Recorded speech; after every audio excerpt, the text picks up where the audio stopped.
Hey there, I'm Sarah McLaughlin. Thanks for joining me on the Chaos to Calm podcast, a podcast designed for women over 40 who think that changing hormones might be messing with their mood, metabolism, and energy, and want to change that in a healthy, sustainable, and permanent way.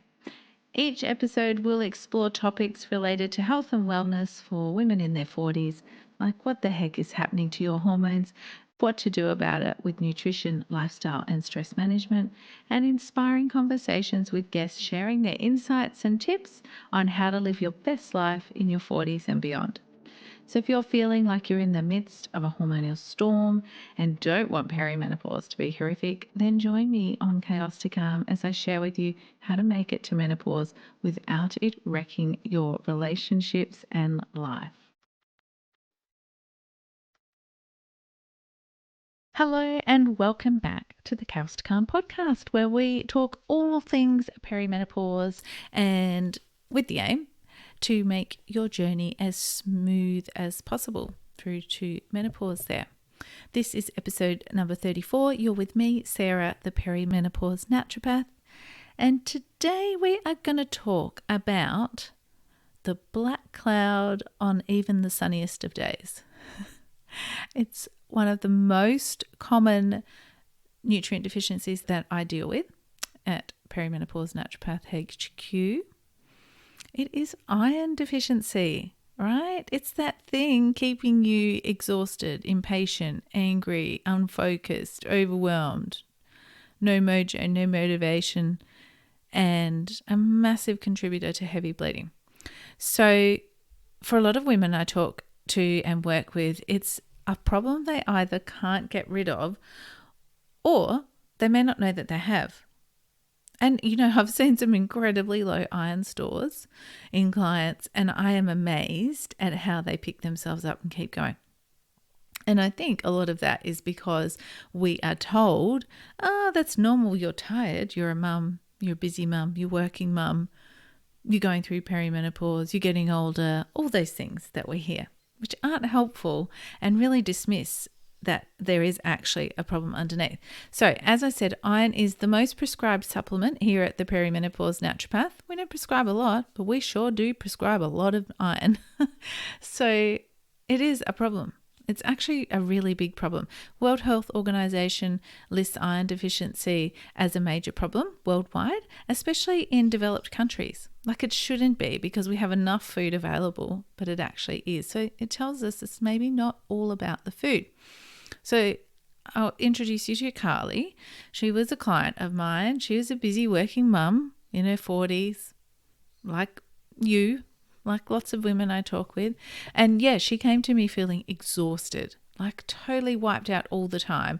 And she'd just been told, you're a mum, you work too, that's kind of normal.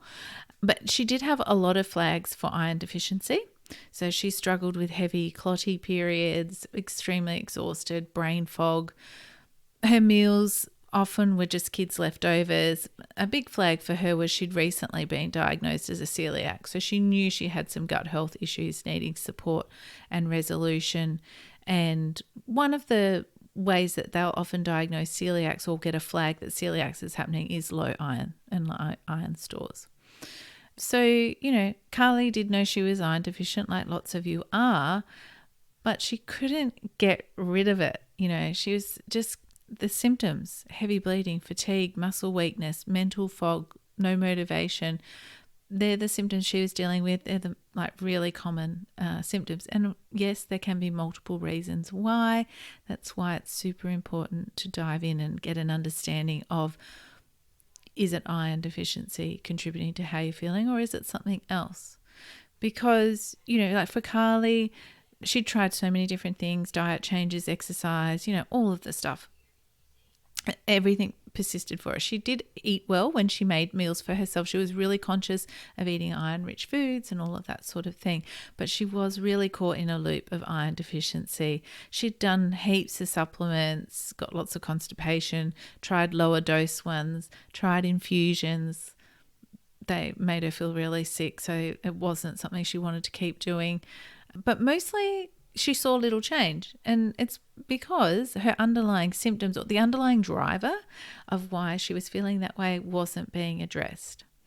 So when we worked together, fast forward a few months, she was feeling a lot better. We increased her ferritin levels by 4 times, 400% in just a few months. So ferritin is your iron storage protein there as well.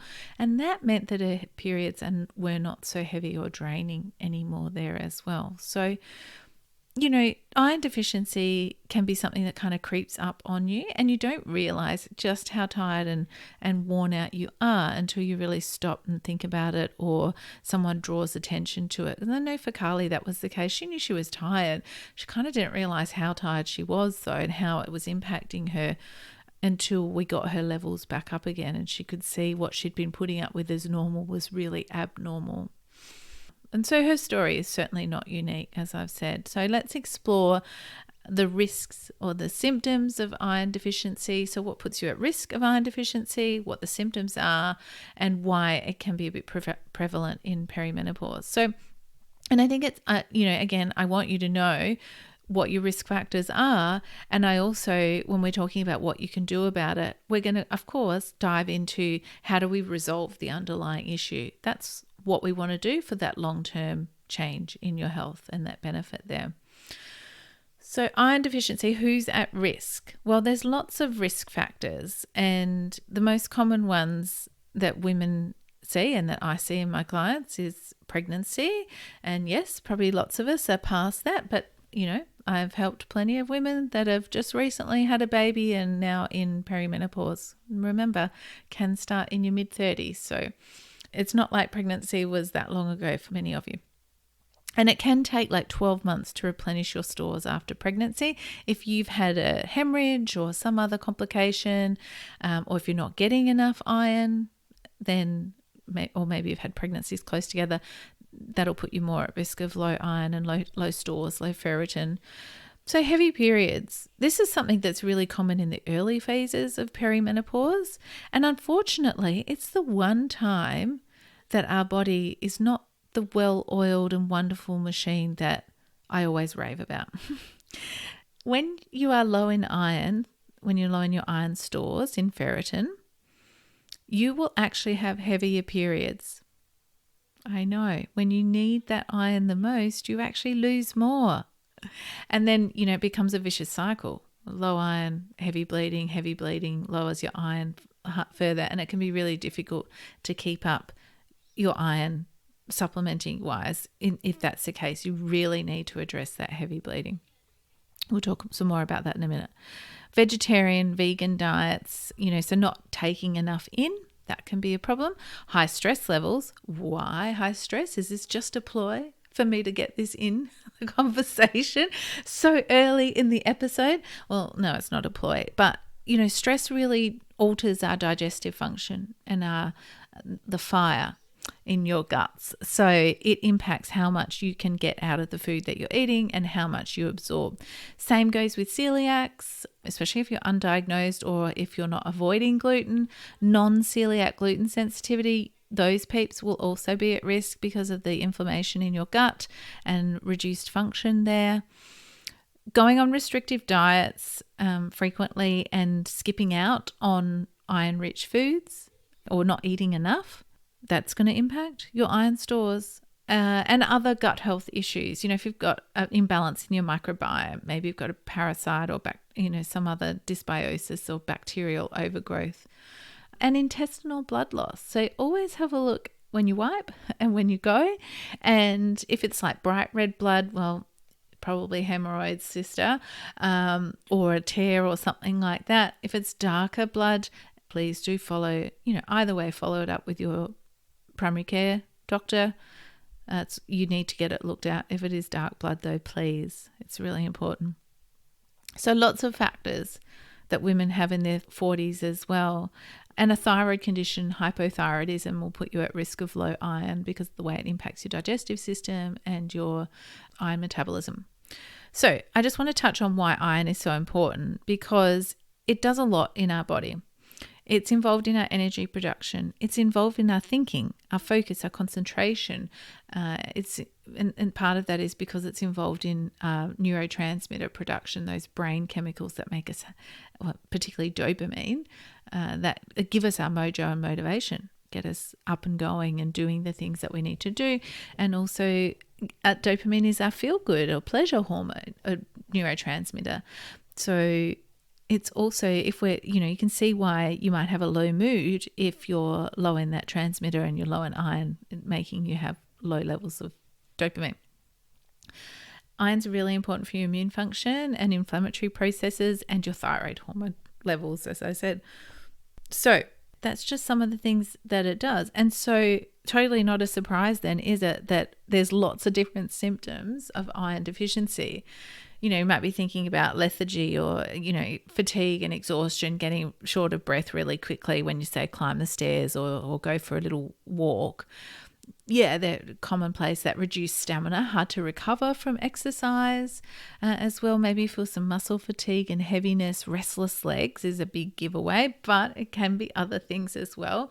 Low mood, and as I talked about, in depression, that poor digestion, it can be slowed and it feels like food sits like a brick in your chest and you struggle to digest things like meat. Hair loss, falling sick more frequently and then not being able to get rid of it, so a lingering infection. If you just have to eat ice, that compulsive eating and crunching of ice, that can be a sign of iron deficiency. It's called pica.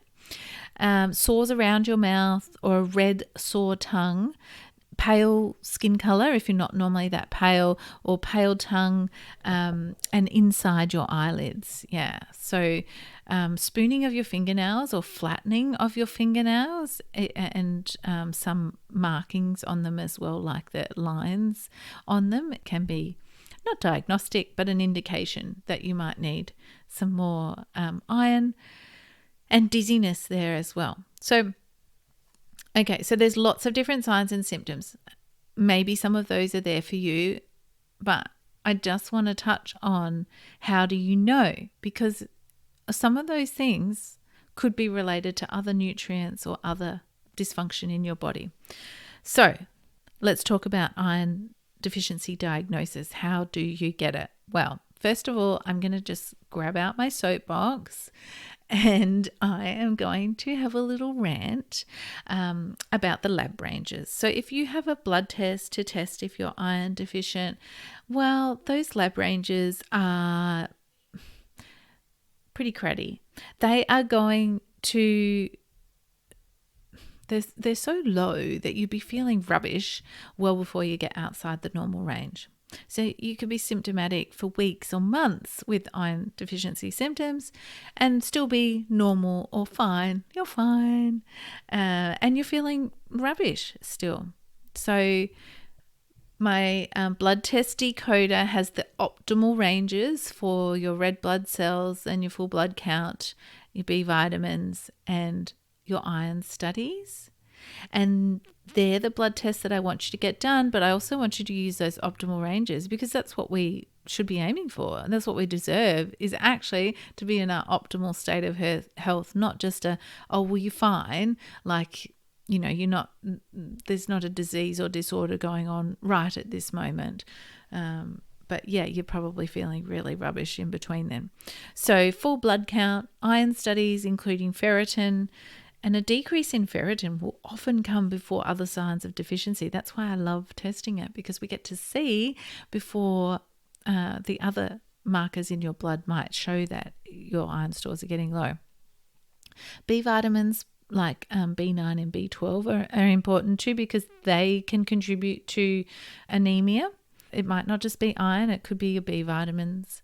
And your inflammatory markers too, because we know that inflammation can make your iron levels look high when they're actually not really, because your body will try and hide iron away from bacteria or something else. In the case of inflammation, it tucks more iron from your blood into ferritin and hides it away so that those bacteria or microbes can't use the iron to replicate.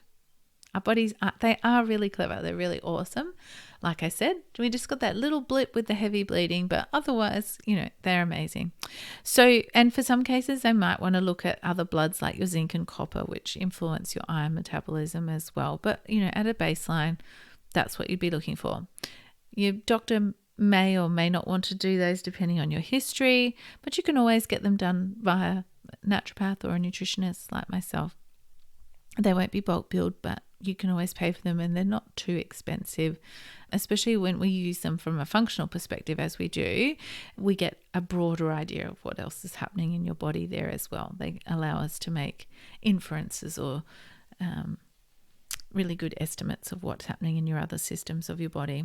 So go download the blood test decoder, grab out your past blood test results, or go see a GP and get your annual test done and compare them and let me know, where do you sit? I want to know, what's your iron levels?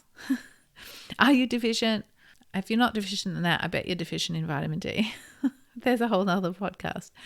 Right. So now we know why you might be iron deficient, or what your symptoms are and what your risk factors are. How are we going to change it? Well, first of all, we're not going to just take a chemist supplement like Ferrograd or Multifer. Why? Because they don't work for the most people. All they'll do is give you a constipation. And that's why a lot of the time you might stay deficient, because you stop taking it, because it gives you bloating, constipation, black stools, and you just feel really rubbish. And that's because the iron is not being absorbed from your intestines into your bloodstream. There's a couple of reasons at play. It's the form of the nutrient that isn't great for the body and isn't well absorbed. And also the dose is too high, and your body is very tightly regulates your iron metabolism, except in the heavy bleeding scenario. But anyway, iron running wild in your digestive system will cause damage and inflammation, not what you want, not what your body wants there as well. And unfortunately, it slows down the getting rid of it because it gives you constipation and bloating. All right, so let's talk about what will help instead. I want you to... Well, I'm going to assume you're going to go to your naturopath or a nutritionist, and you're going to talk to them about an effective iron supplement that won't constipate you. Maybe your health food shop has a naturopath on the floor that you can talk with there if you want. Some chemists do as well, and they have some nice practitioner strength or therapeutic strength products. Or I should say, in the case of iron, they'll have some lower dose ones in a much better form that you will absorb more iron from them. So then you're going to take your supplement every second day, and you're going to take it at bedtime. And also, I just want to add in here, please, I'm not giving you personalized health information. I'm not giving you a prescription. You need to work with a naturopath, nutritionist, or your GP to sort out what is right for you. This is just general advice. So there's a gatekeeper in our body, in our intestines, that prevents too much iron from entering our system. This is why we get constipated and bloated with those really big doses. So when you take an iron supplement, that gatekeeper, it's called hepcidin, is increased for 24 to 48 hours, even if your body is desperate and starving for iron. So it takes 48 hours for that to come back down. So if you take a dose every day, you're just going to keep that gate shut, and it's going to sit in your intestines and bother you. If the dose is too big, if it's over 48 milligrams of equivalent iron, it's going to shut the gate, and it's going to stay in your gut and irritate you. So small dose every second night is what I tell my clients. Okay, so we need to support your gut health. I did talk about that. It's not just about how much you consume. And I think Carly's story and many women's story there as well, where they're taking supplements or having infusions and all that sort of thing, and it's not sticking, it's not building their ferritin stores or their levels. And we know it's something else that's going on. And we know, you hear me talk about it all the time. We need to address the underlying causes or drivers of those symptoms for long-term resolution. So gut health, we know it's not just how much you take, it's how much you can break down and absorb and utilize. And that magic all happens in your gut. So you need good acid levels in your stomach and robust enzyme levels in your intestines. And of course, you need to eat enough of it to build your levels there as well. or regularly enough.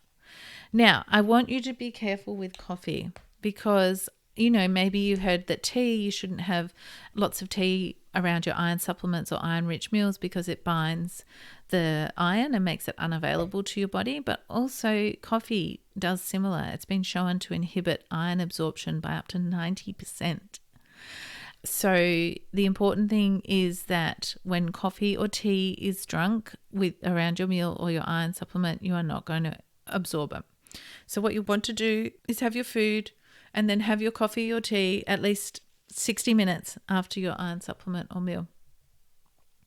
And it doesn't do not have it an hour before your meal. Don't work the system that way, because that is going to increase your cortisol levels and adrenaline, leave you more stressed, hangry and shaky for the day, especially at 3 p.m. It's also going to influence your gut, irritate your gut, and reduce your gut function. So it's going to work against you. Please don't.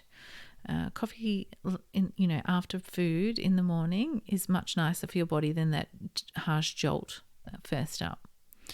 Okay, so there's no point in having an amazing diet if you're not able to break down the food and get the nutrients out of that food and absorbed into your cells. And also there's lots of factors, cofactors, vitamins, minerals. They need to be at good levels for iron absorption and assimilation and use. So, those strategies are essential for maintaining your energy and your overall health and your iron levels. But like I said, you do need to address the common underlying factors like the estrogen highs that can come in perimenopause, the thyroid dysfunction, hypothyroidism, Hashimoto's can significantly impact your iron levels. And there may be other causes like heavy bleeding. And so finding out what is contributing to that heavy bleeding besides your low iron stores, which you could argue are just a symptom of that, what else is contributing to what's going on there. And that's why, it's one thing to do your basics on your own, but working with a professional who has experience and can see it out on the outside looking in can make it so much more efficient. And if you're already feeling foggy and lethargic from low iron, it's really difficult to think through all the information that you may find on the internet. Do check in with someone who is passionate about helping you find the underlying cause or driver of what is happening for you. So, my friends, that is all for today. Thank you so much for joining me as we talk through iron deficiency in perimenopause. And I hope that those tips are useful for you. Don't forget to check out my blood test decoder guide and also the Chaos to Calm masterclass. Both of those are free. They'll give you more insights on blood testing, my thoughts on it, and why I love doing it for my clients, and why you should love doing it too, and the optimal ranges for your best state of health. So thank you so much for joining me. Next time we will be debunking common myths about life in perimenopause after 40. I hope you'll join me for that. I look forward to doing some myth busting. I love it. In the meantime, have a wonderful week. Thank you again for joining me, and I hope that you can find your calm in the chaos of perimenopause.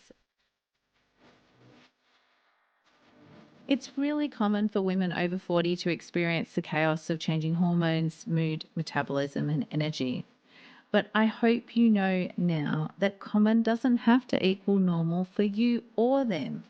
You can help others understand they aren't alone in feeling this way, and that perimenopause doesn't have to be horrific, by subscribing, leaving a review, and sharing this podcast with other women in their 40s and beyond. Thanks so much for listening and sharing your time with me today in this Chaos to Calm conversation.